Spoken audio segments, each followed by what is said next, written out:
çıxarılıb, hüquqsuzluq normaya çevrilir, korrupsiya dövlət siyasəti statusu alıb, dünya sürətlə dəyişməyə doğru gedir, avtoritarizm çökməyə yüzlədir, belə bir dövrdə Azərbaycan hökuməti mürtəcə qanun layihələri həyata keçirir, repressiyaları davam etdirir, rəqabətli mübarizəyə imkan vermir.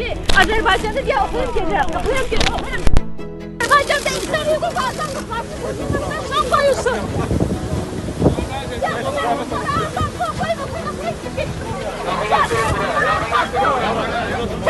Azad edilməsinə, sərhəddən keçilməsinə imkan yaradılsın. Olan Azərbaycan əməkdana qayıtmasına imkan yaradılsın. Niyə jurnalistə mane olurlar siz? Yox, mane olmurlar, əzilərsiniz. Dairə yaradırlar və jurnalistə mane olurlar hazırda. Ben polisdə bilmirəm.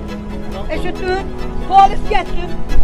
Qarabağda müharibə edirəm. Mən öz günlərimə gəlmişəm ki, mən də bir şəfərəmi qazanım. Limon satan bu günlərimə deyib, hardamı, tapdaq elə bütün malımı qalamı, əndərim töküb